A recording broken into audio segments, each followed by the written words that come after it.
Makuma bone na profiwa. Oh, mercy profiwa. Profiwa. Oh, profiwa. Makuma bone na profiwa. Oh, mercy profiwa. Profiwa. Makuma bone na profiwa. Oh, makuma bonina, fremeson, lo se hace, aleluya, profiwa, oh, profiwa, makuma bonina, profiwa, oh, makuma bonina, fremeson, lo se hace, aleluya, profiwa, oh, profiwa, makuma bonina, profiwa, oh, makuma bonina, fremeson, lo se hace, aleluya, profiwa, oh, profiwa, makuma bonina, profiwa. Oh, mercy profiwa, oh, profiwa, makuma bonina, profiwa. Oh, mercy profiwa, oh, profiwa, makuma bonina, profiwa. Oh, makuma bonina, fremeson, lo se hace, aleluya, profiwa, oh, profiwa, makuma bonina, profiwa. Oh, say makuma bonina, fremeson, lo se hace, aleluya, profiwa, oh, profiwa, makuma bonina, profiwa. Oh, mercy makuma bonina, fremeson, lo se hace, aleluya, profiwa, oh, profiwa. Ghana will be nasi. Wasuma ojifu. Yamene maibasa. Makuma bonina, profiwa. Oh, mercy profiwa.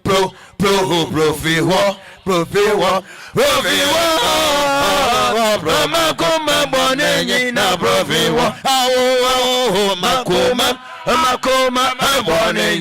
bonina, fremeson, se hace, aleluya, profiwa, oh, profiwa,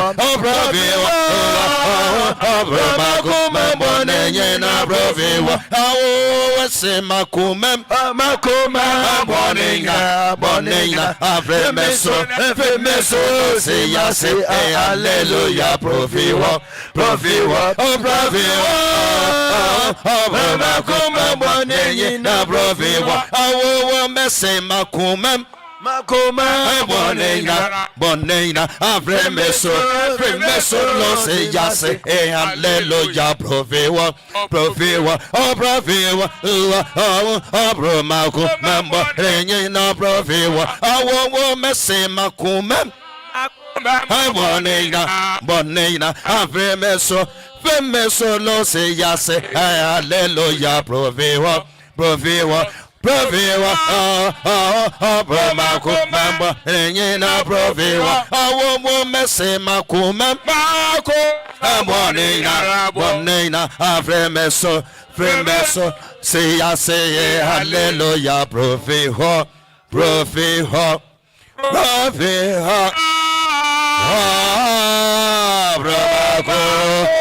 mamoneyena, profiwa. Rabbi yakase.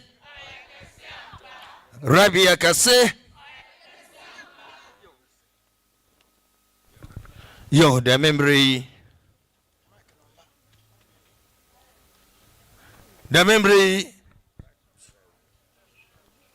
Yazenjum bejenya jefotata no abaka yansa. Damenti yasre peyemfo kakra wonko Yɛn mpanyinfo kakra wɔnkɔ na wɔnka fa yɛn kyɛfo mmra. Yo, yɛn mpanyinfo wɔnkɔ. Afei so yɛn nyinaa yɛbɔsɔre gyina yɛn anamɔro so. Yɛn nyinaa ho brade mala sɔre gyina wɔn anamɔro so. Fa ho kaka. Fa sɔre gyina wɔn anamɔro so. Ya Rasiya. Ya Rasiya. Rasiya. Elijah. Ya Rasiya. Ya Rasiya. Ya Rasiya. Rasiya. Elijah. Ya Rasiya. Ya Rasiya. Ya Rasiya. Rasiya. Elijah. Ya Rasiya. Ya Rasiya. Rasiya. Elijah, ya Rasiya. La nawabe, ya la nawabe, ya Elijah. La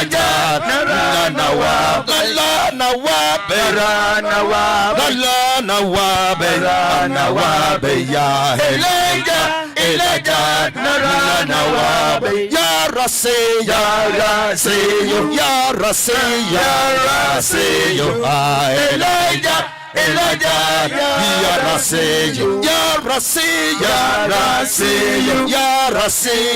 Rasiya. Ya Elijah. Ya Rasiya. La nawabe, ya Elijah.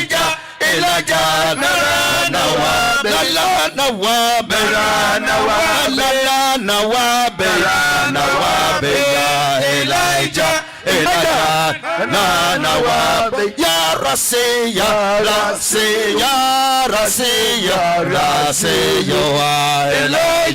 Elijah, ya Rasiya. Ya Rasiya. Elijah, ya Rasiya. La nawabe, ya Elijah. Enete mese waba, nawabe, ya Elijah. Nawabe, enete mese waba, nawabe, ya Elijah. Nawabe, enete mese waba, nawabe, ya Elijah. Nawabe, enete mese waba, nawabe, Elijah. Nawabe. Rabbi Akase. Amen. Rabbi Akase. Sampa. Asunjo. Amen. Odiafo kase no wa aba. Oni Nyame Somafo ya. Ono na okasa ma akoma sutoyem. Odofo. Say Nyame Somafo ya onenze. Idi oyehu wosor. Idi oyehu wase. Idi ahyewiase ni hinarama. Idi ni Nyame Somafo ya. Odofo aritem. Wo hauti den. Wa man te den. Wo kadana te den. Fabra bada Nyame Somafo ya. Na oba papa odefi wodo. Amen. Amen. Odu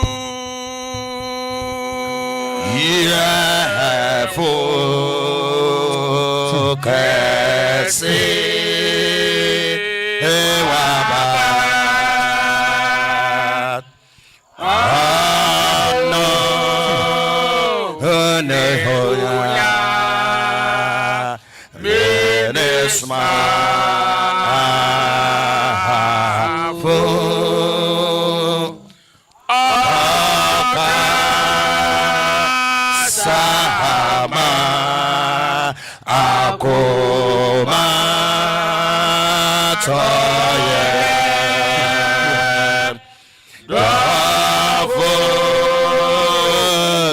Jehonya Meresma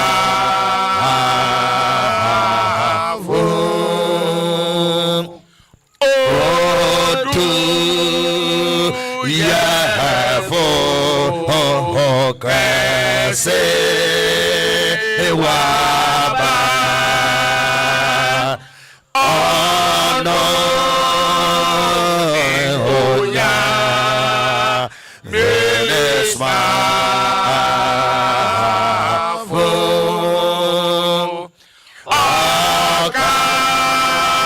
Sama Akoma Soyem Davo Jehonya Esma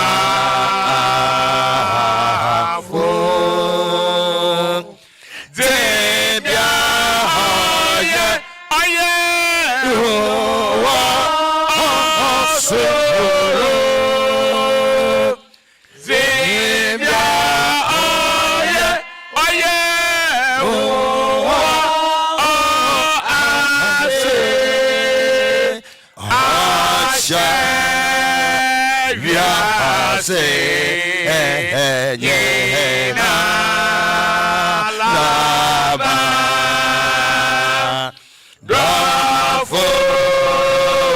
Jehonya Meresma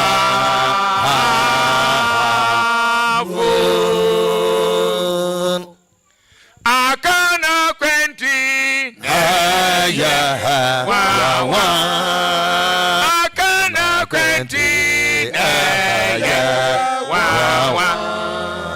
Akana Quenti Akana Quenti Nyame ne Somafo Mapo Manodo Somafo Mapo Manodo Nyame ne Somafo Mapo Manodo Zekan Kodra Yeme Nyame ne Somafo Mapo Manodo Somafo Mapo Manodo Nyame ne Somafo Mapo Manodo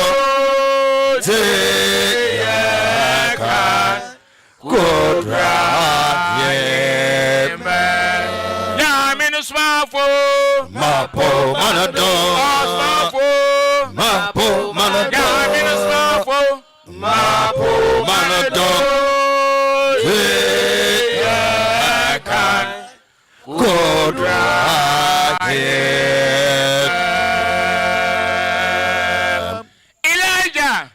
Kasa Shilo Kasa Asumjehin Kasa Asasura Kasa Atemwadeura Kasa Akanane Nyame ne Somafo Yawoh Ahene mo hene Ewuramu Ewuradze Nyansam fitase Nyame Somafo Yawoh Ajefo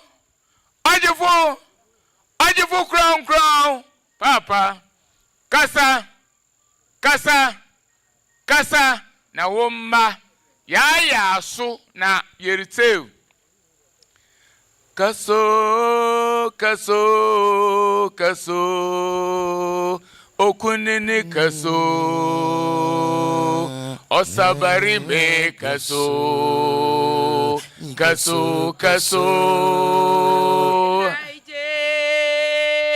Ya so yeritew Adam huye kaso okunini kaso edombari me kaso Nyame ne Somafo Yahweh Ya so yeritew Adam huye kaso Amani na montazi na body in a montati na body in a new rory casa na menteno ya so yes Edom koye kaso amani ina montedi na body ina ramontedi na body ina neurore kasa na menteno Nyame Somafo Yawoh ya so yeritewo Edom koye kaso okasada yamini be woman in kasada da okasada henejifa woman in kasada biara okasada da woman kasada Nyame Somafo okasada da woman kasada Nyame Somafo okasada da woman kasada bene bana okasada da woman kasada bene bana okasada da woman kasada Nyame Somafo okasada da woman kasada Nyame Somafo okasada da woman kasada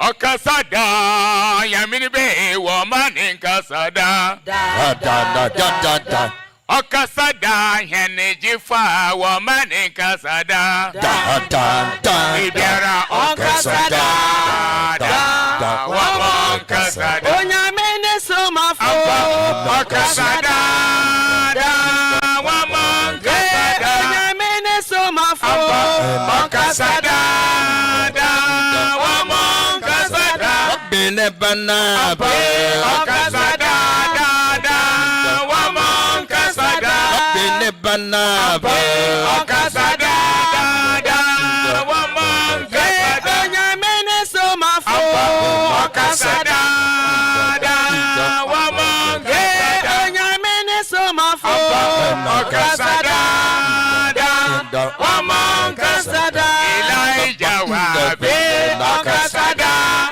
da woman kasada Elijah wa be okasada da woman kasada Kiruna wa be okasada da woman kasada Kiruna wa be okasada da woman kasada Nena wa be okasada da woman kasada Nena wa be okasada da woman kasada Nena wa be okasada da woman kasada Nena wa be okasada da woman kasada Nena wa be okasada da woman kasada Nena wa be okasada da woman kasada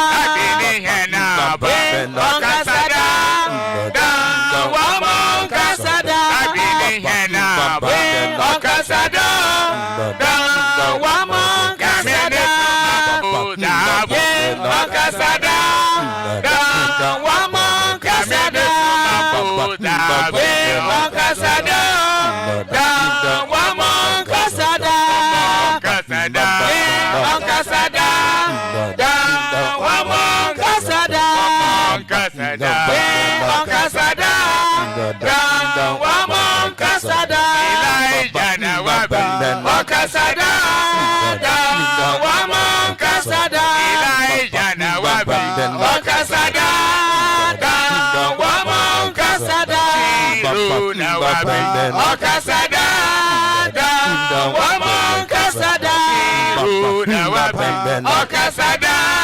da woman kasada Yene na wabe. Okasada da wama kasada. Yene na wabe. Okasada da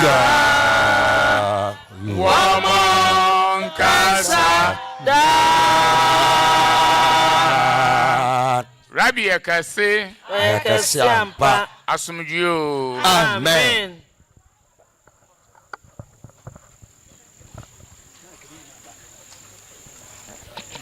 Rabbi Yakase. Rabbi Yakase. Yo Rabbi Oyakasiampa da membri yakosa ya da sida kase ya dama otumfu nyankopan. Ono yene mbetini ye ohie dini ye besi da mabiri asada ne nyame nyame yana da. Yo da membri Ɔkrɔnkrɔnyi Nyame Somafo ya waba. Ja abosin Rabbi oda manedon fambre hen na ote brehen ma menam papa no da membri ye nyina ya be yakoma kɔ ya adwene kɔ ɔkra kɔ. Ya te yakoma na adwene nyina ya do baba do wo mahen bia no so ye je gu akoma pem. Amen. Rabbi Yakase.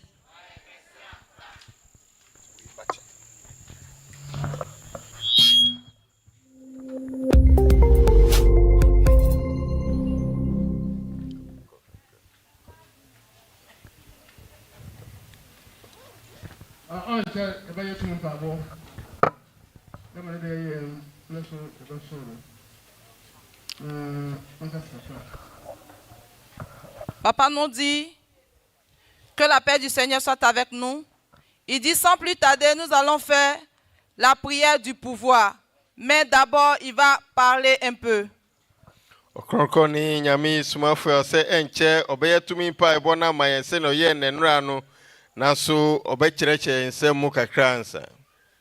Abraço. Ma, Gana. Oya hoto. Abraço. Ma, oya kunve. Abraço. Oya, me. Abraço. Obera na house. Abraço. Papa nous dit qu'il est temps que Ghana ait la paix. Il est temps que les Ghanéens aient la liberté. Il est temps que les Ghanéens aient la guérison. Mais il y a des lois qui accompagnent.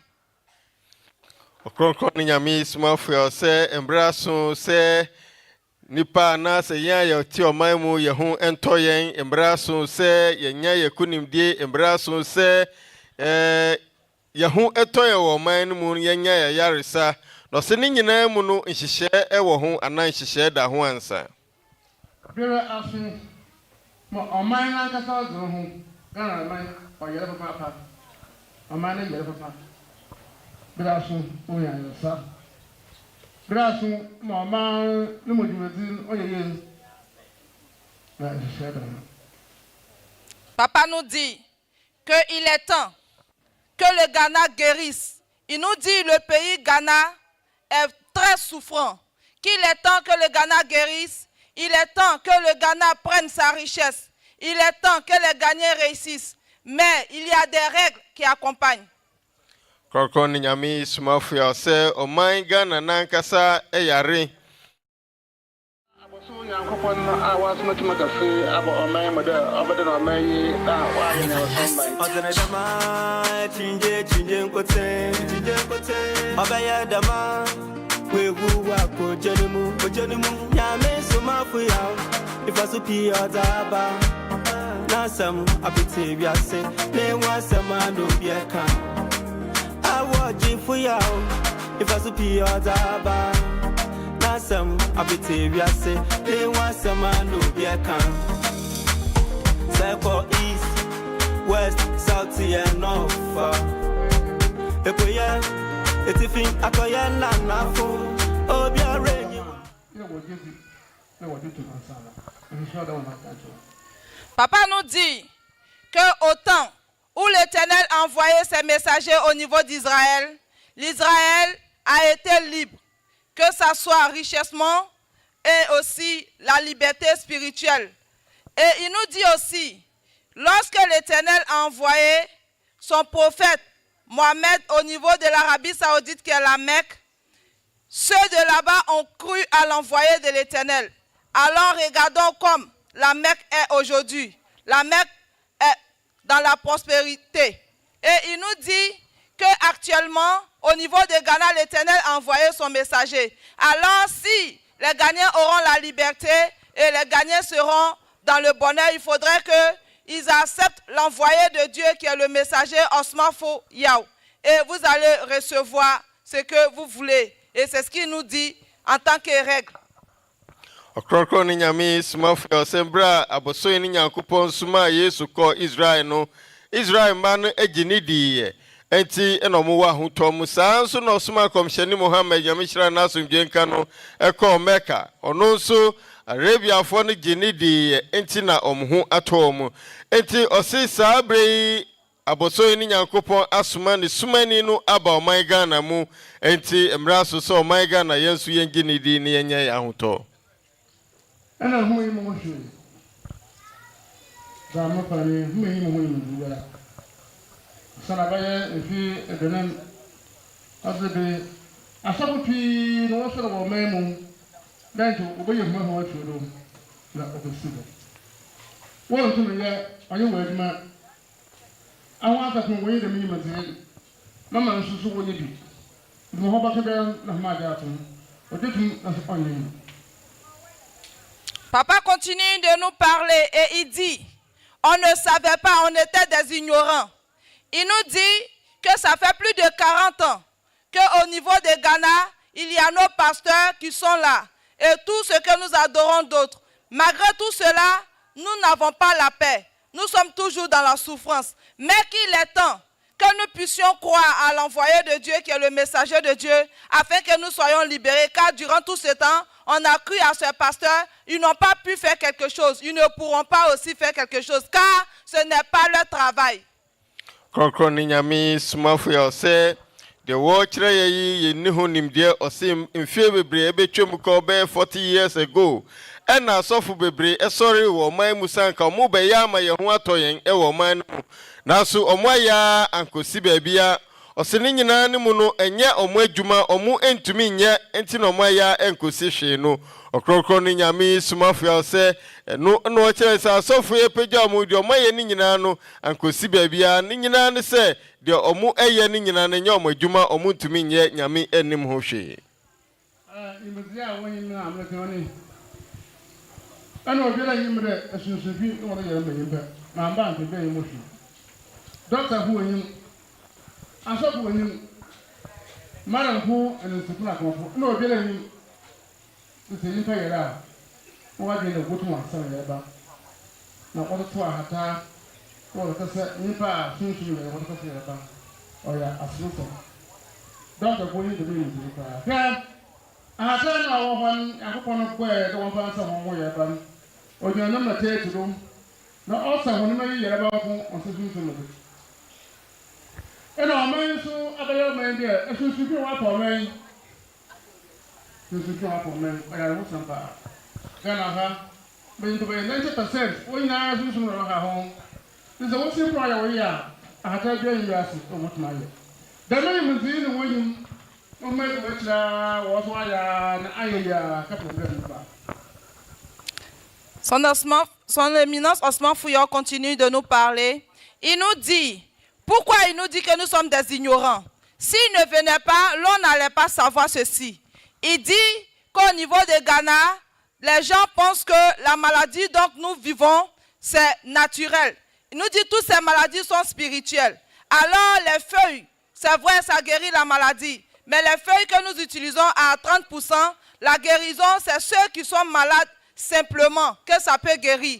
Et les médecins et autres, donc nous partons nous faire soigner là-bas. Ces personnes aussi ne savent pas, car toutes ces maladies dont nous subissons au Ghana, ici, ce sont des maladies spirituelles. C'est les démons qui font cela. Alors, raison pour laquelle il nous dit que nous sommes ignorants, c'est parce qu'il est arrivé que nous devons savoir toutes ces choses.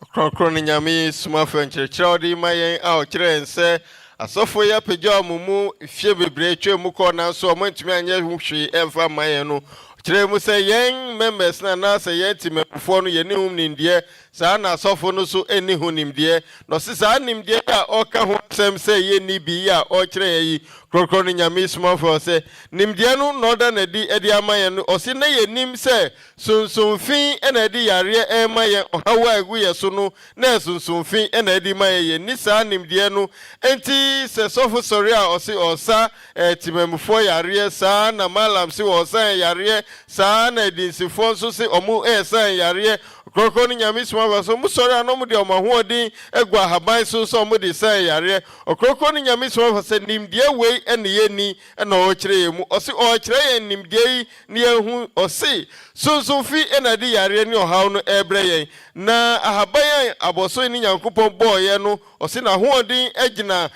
omaye nkinkan no na agina 30 osi na hoɔden ni gina 30 inti saa 30 no entumi nsa yare a eye sunsumfi ena di bre ye se hunam na ni yare nkwa na betumi asa enti na asɔfo ni amalamfo ni edinsifo omu eso ahaban mu nanso omu entumi ensa yare Habarapun na waye kushufu. Homa wada hata ye juma habarapun. Waye kushufu. Sa wapya obi mama no yarapo krese. Na opra hata nsa na yer. Yarapo a ememe hu de sunsun bi na odi no mu. Mpa na man. Na opra hata nsa na yer. So botuma ya. So otumi ya na kira so amaka na ya na kwad. Akurun po ye ho odi no kwad. Da ko kan radio TV ni akasa ya na kwad. Papa continue de nous parler. Il dit, les tradis praticiens, les ébalistes, ces personnes sont des menteurs, ce sont des arnaqueurs. Car tout ce qu'ils font ne guérit pas. Alors, il veut mettre toute personne en concurrence que qu'un ébaliste ou bien un tradit praticien se montre ici. Toutes ces personnes qui sont malades, qui choisissent un d'entre eux et qui guérissent la personne. Il nous dit tout ce qu'ils font, c'est de l'arnaque, car la maladie est spirituelle. Alors, tout ce qu'ils utilisent comme médicament des feuilles pour soigner, ça ne guérit pas, car la maladie est spirituelle. Raison pour laquelle il nous dit que ce sont des arnaqueurs.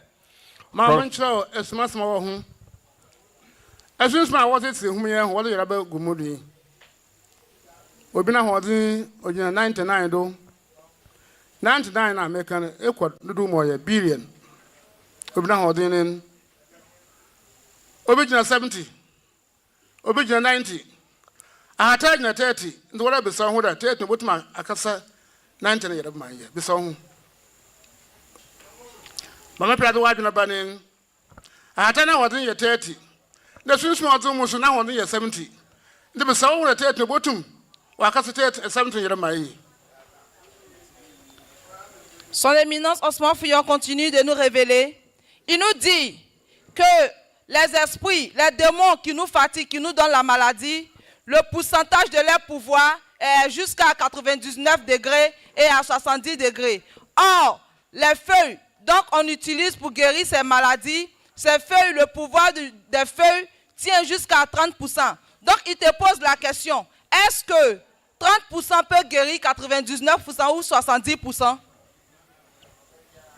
Ɔkrɔnkrɔnyi Nyame Somafo agusa ma ye nkyerɛkyerɛ no no ɔkyerɛ nse yɛnde sifo a mo wɔ man mu nsɛm a mo di ma nyina no ɔse anya nokorɛ na anya nokorɛ ne sɛ mo sɔre a mo kyerɛkyerɛ haban mu sɛ mo di sɛn yare Ɔkrɔnkrɔnyi Nyame Somafo sɛ ne nyina no entumi anya hwe emfa ma yɛn sɛ no di kan kyerɛ no ɔse yare ne atiti ne ɔhaw na ɛda so no sunsumfin ɛna adi ma yɛn enti ɔse sɛ nsɛm a ɔmo ka no ɛyɛ nokorɛ a deɛ ɔde tu hɔ ni sɛ ɔno ɛbɛma saa anisifo yi obi a ɔyare na ɔno ehu sɛ yare ɛyɛ sunsumfin ɛna de yare ne baayɛ yɛmfa saa nipa ne ma de sini na ɔhwɛ sɛ ɔbɛtumi asa no yare a so tumi sa ne yare a na kyerɛ sɛ nsɛm a ɔɔka no ɛnyɛ nokorɛ Ɔkrɔnkrɔnyi Nyame Somafo sɛ ɔmo ntumi nyɛ saa nimdeɛ no yɛni ɛna ɔkyerɛ yɛn mu sɛ sunsumfin a mudi yare ebra da samba no Ɔkrɔnkrɔnyi Nyame Somafo sɛ ebinom ahoɔden agina 99 ebinom di agina 70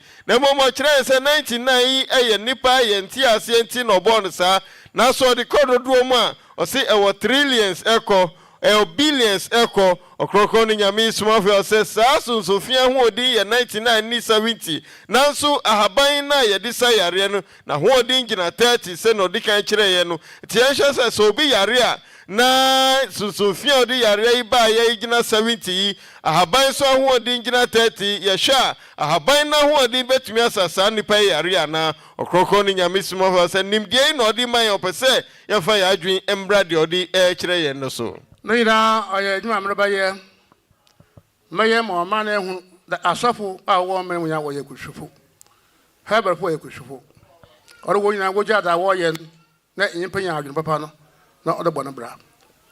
Papa nous dit que toutes ses œuvres sont les œuvres donc il est là pour faire. Il nous dit qu'il va faire tout cela pour qu'on sache que nos tradis praticiens et nos pasteurs, ce sont des menteurs.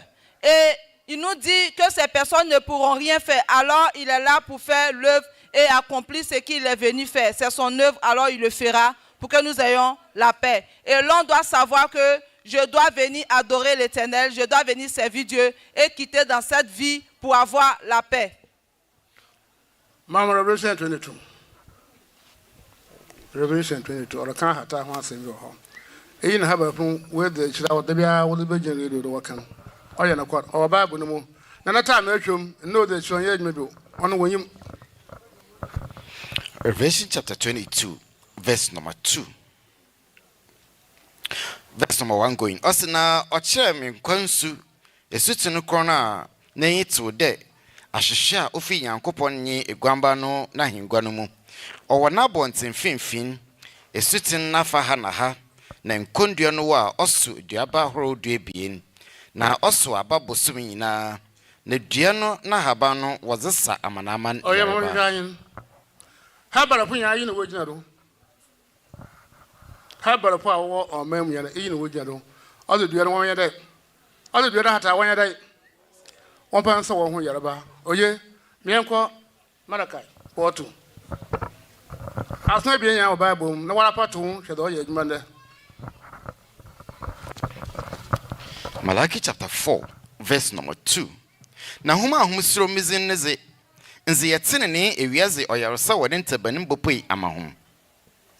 Yakob so bosma nde sinin na ba no nan sabasa mo yarba. Also obosma sinin na ba no nataban basa mo yarba ataban oyensa ne bi na ewo mi ne da ban mi me yo shema na basa po yawo so pe be yawo ha bare ni be yawo doctor be on to me yawo hwe amon sa wuti ye na sa wuti na pa won ana wo fu mo ka wo se be be kedi na yawo da ono de ama presi be ma na ho boto na mo so ye sunsun ya ban ko tin da onyi ho doctor be yi ho mare be yi ho safu be yi ho ni sia na akon be yi ho obotu we yi da ma da twi wo do yen hwe ada wo to sunsun fi mun sia de nta mbu za so ko achi en wo bra mo de bre obi boss me ya be 20 years obi 10 years na hi na nkware we so bi an ye oda ho za asofo achi na then wo ye madam ma dwon trai then so be so o ye na ye ko kun trai mi so ya na oda ho awo ho ama chi mi kokuma si na emma wona mkwan wo kro night ma wona mkwan wo kotwe ehwa bakana je wo ho ye yimpempono wo ho bakana ye yimpempono wo ho adwene ye ho kra na bi wo ko night na bi wo da wa ye night. Papa continue de nous parler. Notre frère a médité dans le livre des Révélations et il a regardé dans le livre de Révélations 22 du début jusqu'à 2. Et là-bas, le passage nous parle de l'arbre et les feuilles.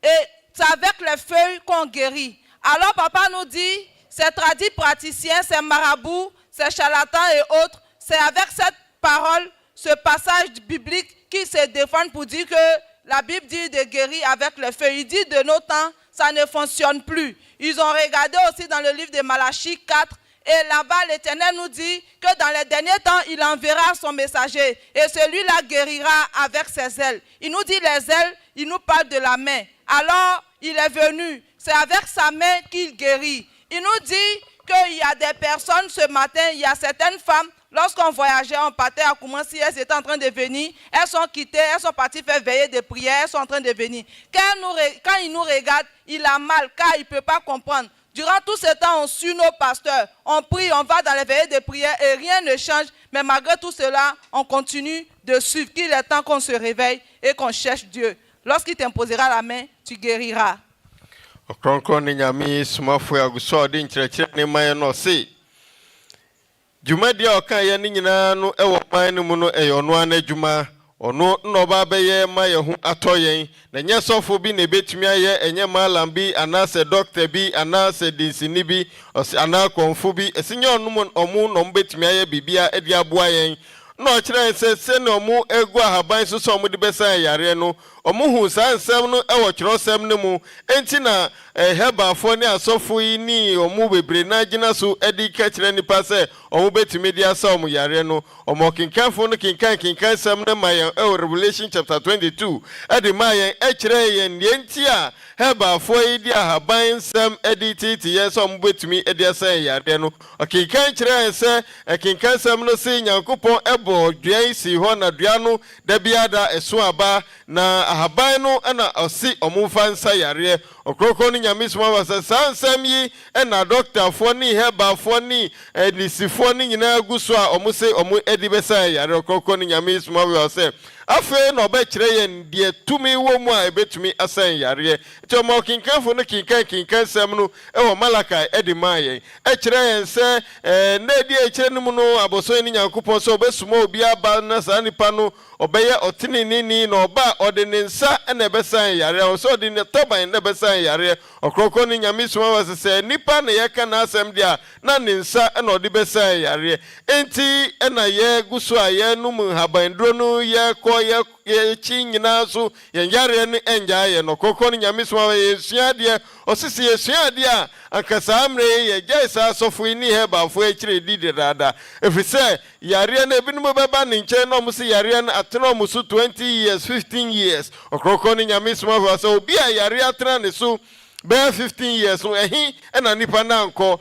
nanso ɔsi da biara da yɛgu so adi asɔfo yi akyi yɛadwen ɛnyɛ adwuma nka nkyerɛ yɛn sɛ baabi a yɛnam yi ɛmfa bibia ɛmbrɛ yɛn ɔsɛ ahomakyen a ɔkɔ Kumasi dɔm bebree na mmaa ne bi na ɔmo apɔn all night a ɔmo nam kwan so bɛfie ɔkrɔkrɔ no Nyame Somafo sɛ ɔhwɛ ɔmo a ɔsi na nkurɔfoɔ wei deɛ asɛ nyɛ nipa na ɛwo wɔn mu ɔsi saa abere yi a yɛwɔ mu yi yɛgu so di all night akyi anaa Mama Chutan, a pure shada, Rutus and Sunshi. Matthew chapter 10 verse 1 na ɔfrɛ n'asuafo do ebien ba ne nkyɛn no ɔma wɔn no tum wɔ esunsunfi do de wɔn tuan na wɔn nsa yɛrɛ bɛyɛ Nsate, ɔsɔfo aka akyɛ woda. Sɔfo aka akyɛ woda, ɔbaa bu Matthew 10, ɔkwa wɔn kan kyɛ sɔfo. Da ɔmwe Matthew 10 ɔnkan na mmansi. Papa, Also, yes, to pray, Shrap on a branch, or more than say, Gorman or tomb was Sunsimpido. Other way to Sunsimpido, open the tomb. Damokwa, what to Sunsimpido, not once a year, and to men to Sunsum now, bois. And some of the Pihabako, also I've been armor, Umra, the mamma, you're a man of quarter on Sunday. The Piaco. Papa, Come. amen Daniel said, yeah, ye. Herbal Santa be a word you didn't want me.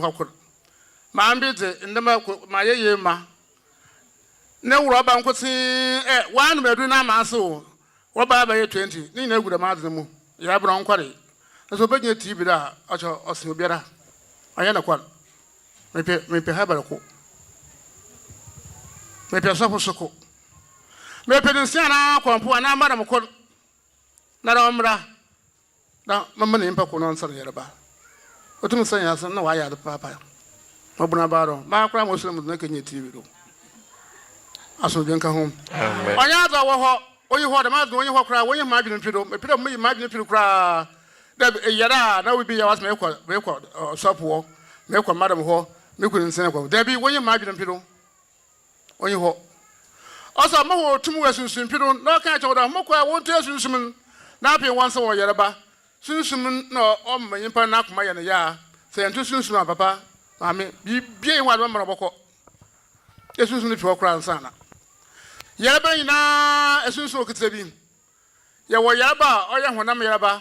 Now, when I'm Yaba, Nina also could say, the way from Botma Yawa, a quarter per repair, no one at all. When I'm the name, that's why soon that born Medun uncle. Had a matter of Matas, no major and quanto popular. asa man sa so enkoto popo wa chida mo de baba sina mo do ama mo de wugu o ina do ya roho da na mbi ya mo so afọ aba o ma mu mo de wa atete kwa na na wo de wa woye na mo de wu o ya roho sam papa. Papa continue de nous parler. Notre frère a médité dans le livre de Matthieu et il nous dit qu'il les a donné le pouvoir de chasser les mauvais esprits et de guérir. Alors, papa nous dit que lorsque tu n'as pas encore chassé l'esprit et que tu dis que tu vas guérir la maladie, tu vas beau faire, la maladie n'ira pas, car il y a des maladies spirituelles et il y a des maladies physiques. Il nous dit que la maladie physique, lorsque quelqu'un dit qu'il a mal à la tête ou bien il a mal au ventre et qu'il va, il achète paracétamol, lorsqu'il prend le médicament, la personne guérit. Mais quand c'est spirituel, qu'il y a des esprits qui tiennent cela, tu vas beau boire le médicament, mais tu ne vas pas guérir. Alors, il met quiconque en défi. Il nous dit, nos débalistes et ceux aussi qui disent qu'ils sont des féticheurs, nos docteurs qui disent qu'ils guérissent les maladies spirituelles, il aimerait que l'un d'entre eux vienne et que lui, il prend l'un de ses malades pour donner. Et si ce dernier arrive à guérir, c'est que vraiment ce dernier, il est fort. Et il nous dit, il est temps qu'on se réveille et qu'on quitte derrière toutes ces personnes car ils nous blaguent. Ils ne pourront rien faire. On reste dans ça jusqu'à on perd la vie. C'est ce qui fait mal. Ɔkrɔnkrɔnyi Nyame Somafo ya oguso de nkyerɛkyerɛ ne ma yɛn no mo kinkan fo no kinkan sɛm no ma yɛn ɔse ɔbɛkyerɛ yɛn deɛ yɛde tu sunsumfi no ɛno ɛna ɔba bɛkyerɛ yɛn no tɔma kinkan fo no kinkan sɛm no ɛwɔ Matthew chapter 10 ɛde ma yɛn a ɔka sɛ Yesu frɛ suafo no nyinaa ɛna ɔma omutumi ɛwɔ sunsumfi so sɛ ɔmonkɔ no monkotu wɔm na afei ɔmonsa nipa no yareɛ Ɔkrɔnkrɔnyi Nyame Somafo sɛ deɛ yɛde to sunsumfi no yɛfrɛ no tumi na saa nsɛm yi yɛasɔfo no mu bi akenkan akyerɛ yɛn daana ɔse sɛ yɛkɔ asɔredan no mu a yɛnka kyerɛ asɔfo no sɛ ɔmonkan ha na ɔmonkyerɛ yɛ ase Ɔkrɔnkrɔnyi Nyame Somafo sɛ deɛ yɛde to sunsumfi no yɛfrɛ no tumi nti biribiara nni asase so a obi bɛtumi aka kyerɛ sɛ yareɛ no a ɛhaw no sɛ sunsumfi na ɛde brɛ wo a ɔno bɛtumi afa kwan bi so na ɔde ayi afiri so Ɔkrɔnkrɔnyi Nyame Somafo sɛ biribi sɛ ni hɔ ɔsi sɛ nti ɛna ɔka sɛ ahɛbaafo no yɛmfa bi mmra asɔfo no so ebi mmra na saa na malamfo no so ebi mmra na ɔmma yareɛ obi a wɔyare anaasɛ yarefo baako sɛ ɔmo sa ne yareɛ na ɔnhwɛ sɛ ɔmo tumi yɛ Ɔkrɔnkrɔnyi Nyame Somafo sɛ biribi saa ɛni hɔ nti deɛ ɔde nkyerɛkyerɛ ɔde ma yɛn ɔpɛ sɛ yɛnya adwen bi yɛ adwen bɛsi deɛ ɔkyerɛ yɛn ne so na ɛno na ɛbɛboa yɛn Ɔkrɔnkrɔnyi Nyame Somafo sɛ sɛnea honam n'ani yareɛ wɔ hɔ no saa na saa yareɛ ne nyinaa no sunsumfi ne nyinaa kura bi a wɔbɛtumi de ama yɛn nti sɛ uyam ɛka wo na wokɔ drugstore kɔtɔ aduro na wonum na ɛkɔ a ɔsɛ no ɛyɛ honam n'ani so deɛ ne bi no nanso sɛ wokɔ na wokɔtɔ aduro wɔ drugstore na wonum na ɛnkɔ ɛdeɛ a na ɛsɛ wohu sɛ sunsumfi ɛna ɛde abrɛ wo ɔsɛ ɛno saa no unum aduro sɛ dɛn ɛnkɔ sɛnea ɛte na ɛbɛte ɔsɛ nansan mu yi a yɛyɛ afa hyɛ wɔ akofio tɔm no maame bi baayɛ na nduro a wɔanum a ɔde ne toa no nyinaa baayɛ no na ɛyɛ baage ma ɔsi saa maame yi nduro nyinaa ɔkɔgye no wɔ saa hɛbaafo yi a ɔmo tenatena TV so ɛdi ɔmo nduro ho adaseɛ yi na ɛyɛ hɛba panyin ne bi ɛduro ɛna maame enum ne nyinaa nso ne ho antɔ no ɛna ɔde baayɛ Ɔkrɔnkrɔnyi Nyame Somafo sɛ yɛadwen si ɛwɔ so sɛ saa hɛbaafo yi ne adɔktafo yi ne malamfo yi ne asɔfo yi ɛwɔ biribi a ɔmo de bɛboa yɛn deɛ ɔsi ɛnyɛ nokora baabiara da yɛnyi yɛadwen ɛmfiri so na deɛ yɛde to sunsumfi no ɛno na ɔka no wɔkyerɛsɛm no mu sɛ ɛyɛ tumi ɛne yɛde to sunsumfi no ɛsɛ sunsumfi no de yare brɛ yɛn na wɔanto sunsumfi no ɛmfiri hɔ a wonni ho kwan sɛ wobɛtumi asa yareɛ no tɔ Ɔkrɔnkrɔnyi Nyame Somafo sɛ yɛmfa yɛadwen ɛngyina wei so na ɛno ɛna ɛbɛboa yɛn no sɛ yɛmmɔbɔ sɛ nipa wobɛnya atetee wɔ asase so na wonnya ahotɔ na wode awu Ɔkrɔnkrɔnyi Nyame Somafo sɛ wei ti ɛna ɔma yɛn kyerɛkyerɛ ne yɛyi yɛadwen ɛmfiri saa asɔfo ne malamfo ne adinsifo ne akɔmfo yi nyinaa so na yɛho ɛntɔ yɛn Mama Luke 4:40 Doctor na duru biara ɔde sayɛ onyana matete do wotene yie adwene yi hɔ ɔdan na ɔman wankwaroko na pregi nyinaa nyimpa ewupa yɛme ɔbadwemba yi na wɔhe robi sɛyi awahe ɔbadwemba yi robi sɛma asɛm na wɔhe da ɔman yankwaroko na pregi nyinaa yɛma Ya wada to Ghana ha wasa yed. On ye. Yele wonyi ma adwuma no. Adwuma no wonyim. No ori nye yo sana no kitin nsem na. Odre ba sa wo yere na onya na matete no. No besa abasa wo yere ba ogina porter. Ogina 70, ogina 90, bimbo ogina 99. Obesa wa ye. Nti bo wo wo wa kwasha fridge mu. Afehwe me Yesu ba ya okran so do saye no. Luke chapter 4 verse number 40 to 41. What's in the real cotton? When I wore a year for a year, but Rose when he knows home brain. My Ozanasa too, when he not don't conquer. And say, yes, Master Morgan. Also, a million. What I have brand, Obinakuma, Obinity, Obinity, Obin, better my young gonna hear. No ordinance, sir. 2 years, I wouldn't cook or so on. That one to call her, Madam. Yeah, Macatron. Pentecost. Okay, no, okay. Papa continue.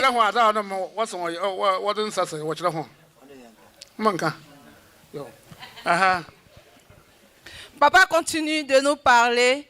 Papa nous dit que nos infirmiers et ceux qui guérissent la maladie, ces personnes, le pourcentage de la guérison est à 30%. Alors nos souffrances que nous avons, nos maladies que nous partons à l'hôpital avec, il est jusqu'à 70, 99, même certains. Papa nous dit que ce n'est pas parce que ces médecins et ces docteurs n'ont pas la connaissance. Ils en ont la connaissance, mais le problème c'est que la maladie est spirituelle. Et souvent, le pourcentage de la maladie même est élevé que le médicament qu'ils vont te donner. Raison pour laquelle il nous dit qu'ils ont médité dans le livre de Luc, on nous parle du temps de Jésus. On dit dans le temps, ils sont venus avec des malades. Il y a ceux qui avaient plusieurs maladies, mais Jésus leur a imposé la main et ces personnes sont guéries. Papa nous dit que ces temps-ci, l'Éternel a envoyé son messager qui est Somafo, Yawoh. Et il est temps que tu viennes. Lorsqu'il t'imposera la main, tu vas guérir. Et on doit arrêter ces histoires de dire, on s'en va à l'hôpital, on s'en va voir pasteur, on s'en va voir les féticheurs et les charlatans. Car les médicaments sont à 30%, alors ça ne pourra pas nous guérir. Habite as Yesu, I don't set I don't know, so I took back. Somewhere Yaraba, never some see. Verse 41. Now, some super did worry. I say, Oya Parakwan and I, ya, Obinity, Obinakuma, no one come Yesu.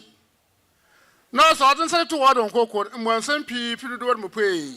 You know, all the child there, one some, no one yet what may impair.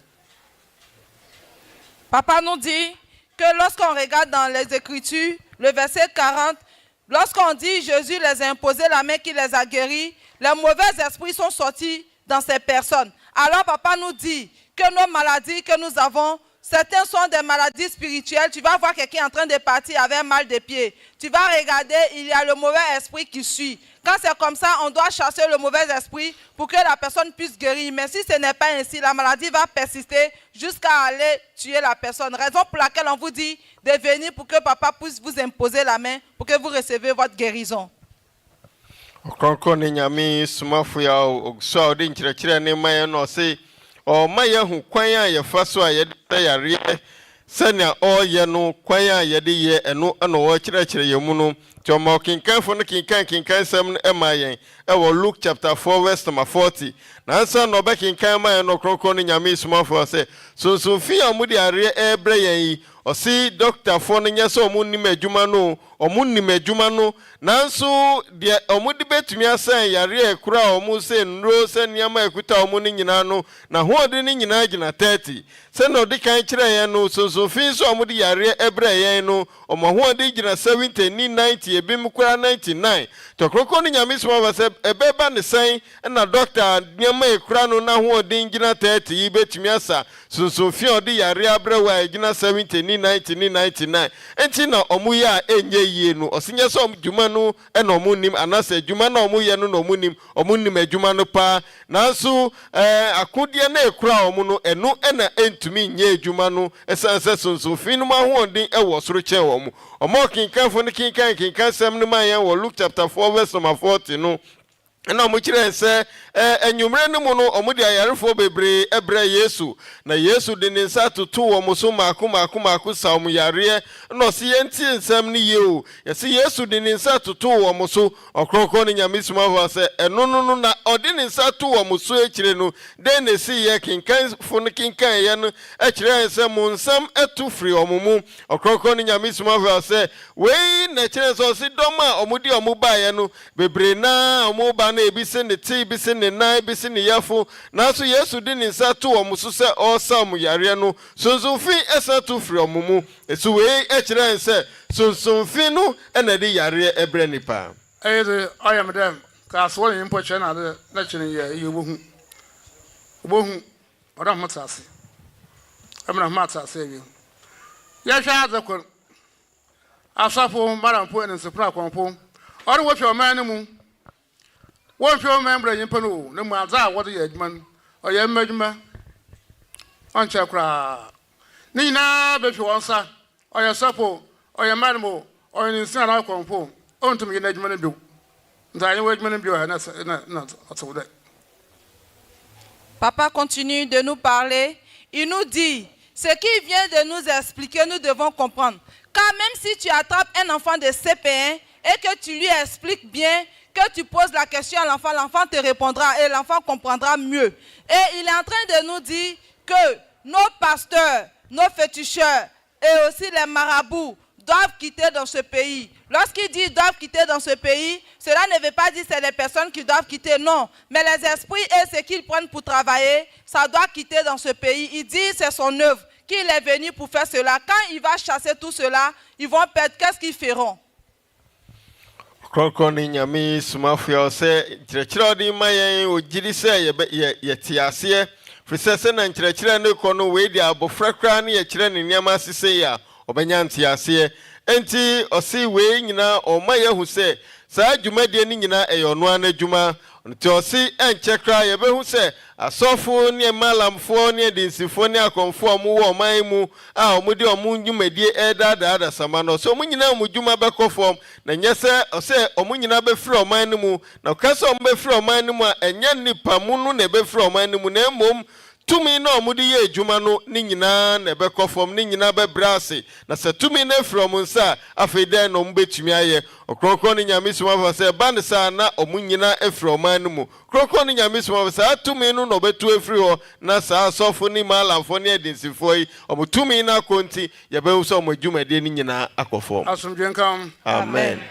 Ahinu ni poeze opana Ahab na akowor obe akwonfu bi obusunsenyi oya samara yoba ona ma bed mo de mudaba pi be Israel Yakobo so na chi wona budaba obeso ma mo de mudaba pi be Israel ndan kwacho pi wo ma mo man si asapo no wo kun ya sapo a ka che no nja abata asma abase ka che no nja na de onta na asama bando edan kwacho pi wo gana Israel ma mu that's one too many more. One too. The black Elijah pay one. About some will see. On an edge money, Elijah the car on what trap on putting out no good battle someone or you need to them less of me. The mass of warrior or bois or to me on she. Madam to me on she. Or hear that mother and yourself be your madam are same yet. Your measurement. And some months no more. Months no more. Papa continue de nous parler. Il dit, dans les années passées, au niveau d'Israël, il y a un roi du nom Ahab et il a pris pour épouse. Et cette dame a envoyé des idoles au niveau d'Israël. Et tellement les idoles étaient nombreuses, personne n'arrivait à parler en Israël. Et ce fut jusqu'à autant. Donc, l'Élysée qui est Elijah est arrivé. Et celui-ci, c'est lui qui est venu détruire tous ces mauvais esprits et tous ces fétiches de Baal au niveau d'Israël. Et il nous dit, présentement, c'est lui qui fera cette œuvre au niveau de Ghana ici. Et si ton mari est un pasteur, dès que tu quittes ici, arriver à la maison, dis à ton mari d'abandonner l'histoire de pasteur, d'abandonner les fétiches et de venir suivre le serviteur ou l'envoyé de l'Éternel pour que vous puissiez avoir la paix. Il nous dit que c'est son travail. Alors il est venu pour détruire tous ces esprits méchants et tous ces pouvoirs. Donc les pasteurs, les féticheurs, les marabouts exercent avec pour que le Ghana puisse avoir sa paix. Ɔkrɔnkrɔnyi na ɔde nkyerɛkyerɛ ne ma yɛn ɔsi mmerɛ bi mu wɔ Israelfoɔ abakɔsɛm mu no ɔhene bi pie yɛ a ne din ne Ahab. Na saa ɔhene kɔware ɔbaa bi a ɔyɛ Samariani ɔyɛ abosomsomfoɔ asifo ne bi na ɔkɔware ne baeɛ no ɛnam maame so ma ɔmo de status bebree anasɛ abosomsom bebree ɛbɛpie wɔ Israel. Na ɔsi saa abere no ɛna Elijah a yɛtee ne nsɛm no bɛpie wɔ hɔ. Ɔsi Elijah yi baeɛ yi ɔbɛhyɛ dwumadie bi ma abosomsomfoɔ yi bebree na yɛtwitwa ɔmo ti ma ɔde saa abosomsom na ɛwɔ hɔ na ɛyɛ Baal som no ɔde ne nyinaa ɛba awieɛ. Enti deɛ ɛkɔ so wɔ ɔman mu yi Ɔkrɔnkrɔn ne Nyame Somafo sɛ ɛyɛ ɔno ana adwuma. Enti yɛnka nkyerɛ ɔmo yɛ sɔfo ne sɛ ɔmo ngya ɔmo dwumadie. Ɔkrɔnkrɔn ne Nyame Somafo sɛ ɔyɛ ɔba na wɔ ha na wokunu yɛ sɔfo a udufie peka kyerɛ sɛ wabɛti nsɛm papa no. Enti Ɔkrɔnkrɔn ne Nyame Somafo ɔnyae na asɔfodie no na ne ho ɛntɔ no. Ɔkrɔnkrɔn ne Nyame Somafo sɛ nyɛ saa deɛ bɛba saa asɔfo yi mu so no Ɔkrɔnkrɔn ne Nyame Somafo sɛ ɛnyɛ fɛ. Na Ɔkrɔnkrɔn ne Nyame Somafo nkyɛkyerɛ de ma yɛn no se yɛnyae saa asɔfo yi akyiri di yɛnyae saa asɔfo dwuma yi yɛ na yɛn ho ɛntɔ yɛn. Asomdwe nka ho. Amen. Enti yɛde ho bɛsi ha na yɛbɛgye tum mpaabɔ. Ewie a maaka yɛbɛsɔ mo do. Homa wɔmba ha da ahɔhoro a wɔkurom ha na yɛbɛto ho no wɔmmra. Homa yɛbɛto wɔkurom ha na wɔmba ha da no wɔmmra yim ha. Papa nous dit que nous allons nous arrêter ici, mais nous allons il va faire la prière du pouvoir. Et il demande à ce que ceux qui sont ici, mais qui n'ont jamais arrivé au niveau de là où nous faisons l'adoration, venez devant. Et ceux aussi qui ne sont pas de notre religion, qui viennent d'arriver aussi, venez devant. Ɔkrɔnkrɔn ne Nyame Somafo sɛ ɔde nkyerɛkyerɛ ne bɛsi ha na ɔde ɔbɛma yɛn tumi mpaebɔ no wie a na afei watoa yɛ so. Enti ɔmo yɛ ahɔhoɔ a ɔmo wabɛto ɔmo wɔ kurom ha no mu mbra na mo bɛto nsanten ɛwɔ mfimfini ha na afei ɔnyɛ tumi mpaebɔ no ɛmfa ma yɛn. Ɔkrɔnkrɔn ne Nyame Somafo sɛ yɛn a yɛwɔ kurodua yi mu a yɛyɛ ahɔhoɔ na yɛmɛto nsanten ɛwɔ mfimfini ha na onye tumi mpaebɔ no ɛmfa ma yɛn. Na nkaabu a wɔ hɔ no sɛ ɔse ɛnora ɔyɛ tumi mpaebɔ no ɛma yɛn. Nti sɛ wonim sɛ ɛnora tumi mpaebɔ bere no wowɔ ha wobɛgyina mu bi a ɛndeɛ ɛnɛ wonka ho na mmom ɔmo a ɛnɛ nkwa na ɔmo aba no ɛna ɔmo ɛmbɛgyina hɔ. Sɛ ɛnora wogyina mu bi deɛ a kɔtena ase ne yɛma ɔmo a ɔmo ɛnya akwanya no ɛmbɛgyina hɔ na ɔmo ɛngye tumi mpaebɔ no. Papa dit ceux qui étaient ici hier, que ces personnes partent s'asseoir. Et ceux qui viennent d'arriver aujourd'hui, qui n'ont pas encore reçu la prière et l'imposition de main, que ces personnes se mettent à rang devant. Amen. Amen. Homa deda wobɛgyina ha no wɔma wansara mo hwɛ. Amen. Homa deda wobɛgyina ha no wɔma wansara mo hwɛ. Nyimpa kor.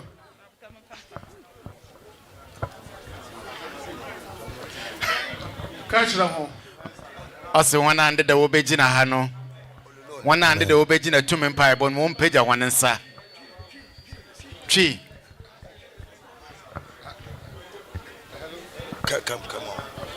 So we Mpacho Ɔkrɔnkrɔn ne Nyame Somafo sɛ wapagya wɔn nsa sɛ ɛnora wabɛgyina mu no tena ase na ɔmo a ɛnora ɔmo wɔ ha no ma mo nka ho ɔmo a mo ɛngyina mu bi no ɔmo nkwa na ɔbɛyɛ tumi mpaebɔ na ama ɔmo. Ti sɛ ɛnora wabɛgyina mu bi di a tena ase.